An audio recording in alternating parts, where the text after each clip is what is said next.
So, I think I'm uploading this on my birthday, okay? So if this is uploaded on the 4th of December, then happy birthday to me. Happy 22nd birthday to me. Yeah, so I'm turning 22. As I'm filming this, I'm turning 22 tomorrow, but you'll be seeing this when I'm 22. So, hi. I wanted to make a bit of a video, considering, you know, as I do use this, my fringe is killing me. Okay, I've been doing a bit of reflection like yesterday and today, as I do before my birthdays normally, over the past few years. This is what I've been doing, kind of reflecting on the past year, you know, seeing what I've learned from the years, and then, you know, moving forward and being like, this is what I want to do moving forward. I did another bit like that last night and today, and I thought that this week's YouTube video should be about that, because, you know, it's a big thing. If you guys have been on my channel throughout this year, then you know it ain't been the smoothest, and we're going to talk a little bit about that today. But, you know, because there's a lot of significance around being 21, and this is something I wrote about in my journal, and also in my Instagram caption. Well, it'll be kind of the Instagram/Facebook post caption for tomorrow. Yeah, there's a lot of significance around being 21. You know, you get the phrases like, you're only 21 once, and like everyone makes jokes about like, hey, I'm 21, like when they're getting older, and it's like, how old are you? 21, you know. So, I mean, even though in this country it doesn't really have that much significance, like in the US, 21 is obviously the legal drinking age.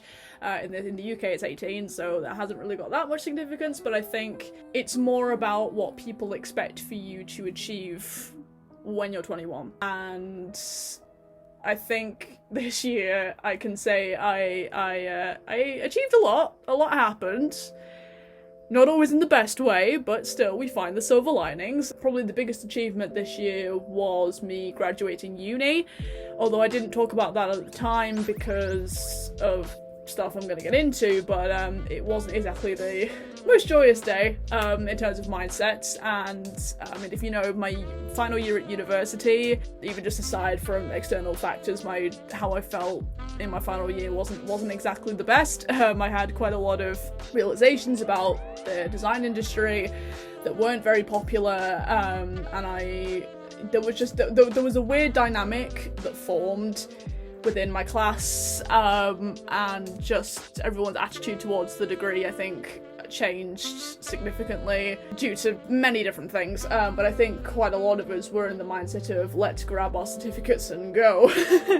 But I think my mindset was definitely that times 10, which wasn't to do with university. I think I convinced myself at the time that it was, well, this is just because my university journey was not exactly the best, and I'm like so sick of it now, I just want to go. And I mean, as I said this will be like bit I'm drawing from my caption here, but I tried my best in life not to really have regrets or really feel bad about my actions or whatever happened, because, you know, you can't really change the past. But in terms of my graduation, if I could go back and replay that day, now having released the external circumstances that were actually contributing to my negative outlook on that day, at least, having now released those, if I could go back and replay that day, I would in a heartbeat, because I did not reflect enough, I was not grateful enough, I wasn't appreciative enough of just how much my university journey shaped me as a person. And again, as I said in my caption, as cliche as it sounds, I would not be the person I am today without university, and I really had a lot to be grateful for and a lot to appreciate, and I just wish that I'd spent more time with my classmates and my tutors on that day and not been so dismissive, and so sort of grumpy. I mean, yes, I was on day 2 of my period, so that also had a contribution, like, that was also a big factor that didn't make things any better. I was uncomfortable, but I'm still really proud of myself for pushing through my degree and getting it. You know, I came out with a 2-1. That if external circumstances weren't what they were, or if they just didn't exist, then maybe would I have come out with a first? Maybe, but I didn't, and as I say, can't change the past. I'm glad that I got a 2-1, you know, I'm really proud of myself for that, still, and I'm just glad that I have a degree, that I worked my arse off for that, and that the university experience was what it was. Because as I say, it was not exactly positive overall, but it had its ups and downs. as it does for everyone, but yeah, it definitely shaped me as a person, and I am very, very grateful for that. Moving on to external circumstances, if you guys have been here since August, you'll know that I went through a pretty significant breakup in the summer.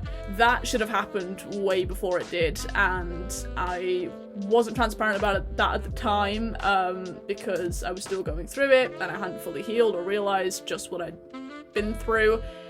That relationship, I mean, there are still videos up with my ex-partner in that I'm not taking down, purely because those are still, I'd like to still think that they're still good memories, even though the relationship was emotionally abusive, and I was in a cycle of emotional abuse.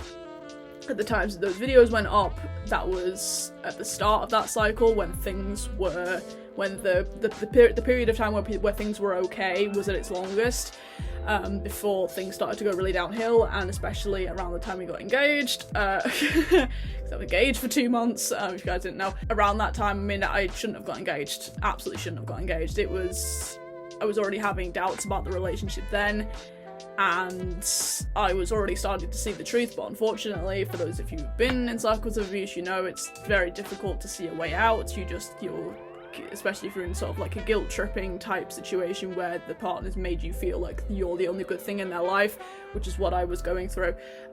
It was especially difficult to see that I had a way out or could find a way out. It was just a case of like, well, I can't leave, I have to say yes because there's no other way, like this is just my life now.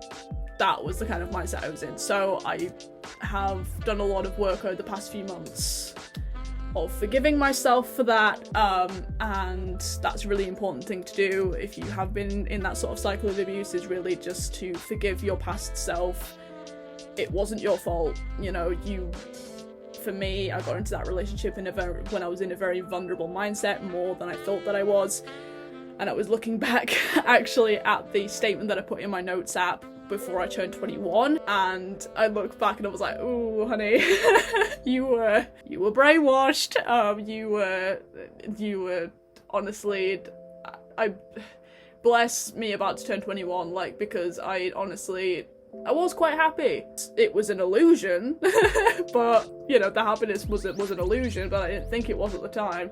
Yeah, it was like, you know, and this is important, like, an important lesson I have learned while I've been 21, especially the latter half, is just to forgive your past selves. English. She has an A-level in English language. Anyway, you know, to really just forgive your past self and appreciate the lessons that you learned at certain points. And I think coming back to like, you know, this is what I learned being 21, you know, moving out of that kind of relationship it's really taught me to be appreciative of the lessons that negative experiences bring. And as I said, you know, I don't have regrets about things. That's just not something I try and do. So I try and find the silver linings in things and be like, God gave me this situation because XYZ, I needed to learn this, and now I know like what the start of an emotionally abusive relationship looks like, what patterns of behavior look like, and how it feels to be drawn into a cycle of abuse. So at least I know that now, which I can bring into my other relationships to make sure I'm in healthy relationships. So that's, you know, so graduated uni, learned what healthy relationships should look like by learning what unhealthy relationships look like, you know what I mean? Those, I think, are the two big lessons that I'm really grateful for the summer. If you guys have been here since July, you know, I went to London at the end of July. That, if that trip hadn't happened, I still say that I would probably only just be getting out of my relationship now, or would still be in that cycle of abuse, you know. So I am really, really grateful for the friends that I had conversations with at that time, because it was the right timing, you know. As much as I was starting to see the truth of the situation, it was already like, maybe this isn't the best, and, you know, starting to doubt it, because I was so deep in the cycle. I just didn't really have, again, I didn't see the way out, and I needed that nudge from the conversations that I had in the summer to fully see I can just break out. I can just snap that cycle in two and escape, and that's exactly what I did. Hence why I'm here, in my family house, nice and safe, and ready to move forward. And those that's really where I am now. I think, you know, in terms of the journey that I've been on, being 21, where I am now is ready to move on and step, it's gonna sound cringe, but step into my power, and really step into my most confident self that I've ever been. And that's honestly come from the healing work that I've been doing over the past few months, which I'm really proud of myself for, because it's work that I've needed to have done for years, and I'm only and it's made such a big difference to my sense of self-worth, my sense of self-confidence, and I'm really excited to share that in my YouTube content moving forward. This is where we get kind of to the where I'm going part, because entering my 22nd year of life, I've got my graphic design business, which I've got a couple of projects lined up for in the new year once like the Christmas period is rolled over. I've got my student initiative, Student Reform Collective, which is making big strides. I'm actually going on a podcast, the Anchism podcast, which is hosted by Anch, who is the ex-Student Union president for the University of Bolton, which is the uni that I went to. I'm on his podcast on Monday, so that's going to be fun. I'm going to share that over my social media and here, so you'll see that. That's going to be fun because we're going to be talking about all things Student Reform Collective based. He's also given me resources so I can get that off the ground, because I really feel like that the message behind that, if you guys don't know what that is, video and then links in the description, please do check it out, because it is an initiative I'm really passionate about. Anyway, so there's strides there.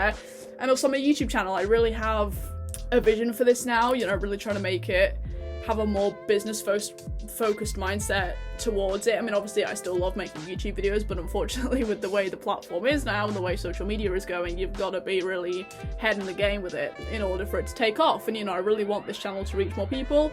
I've had a few videos do kind of well and kind of hit the algorithm quite well, so I'm going to try and focus my content more on those things. But yeah, it's just really a really optimistic time for me, and I'm really sort of determined to make this, and as I cringe again, but I'm really determined to make this kind of my best year yet, and I'm really excited to see what we achieve. So yeah, so I did achieve a lot, you know, going back to the whole, you know, there's a lot of significance being 21, and I am definitely very appreciative of my 21st year on this wonderful earth, but also at the same time I'm ready to let that version of me, at least like kind of pre-October, which is kind of when I had like the realization that I needed to do the self-work, you know, when I really started my healing journey was kind of October, so kind of pre-October me, I'm ready to sort of let her go, and only really focus on this new version of me, and to see what I do with this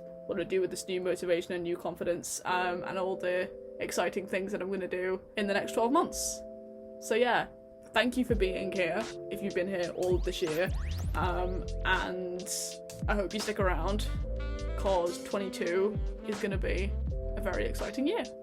So yeah, hope you guys enjoyed this video. If you did, make sure to leave a like and subscribe so you don't miss out on any more of my videos. Also, make sure to follow me on my social media, names to which will be, as always, at the end of this video, as well as to see some stuff in the description.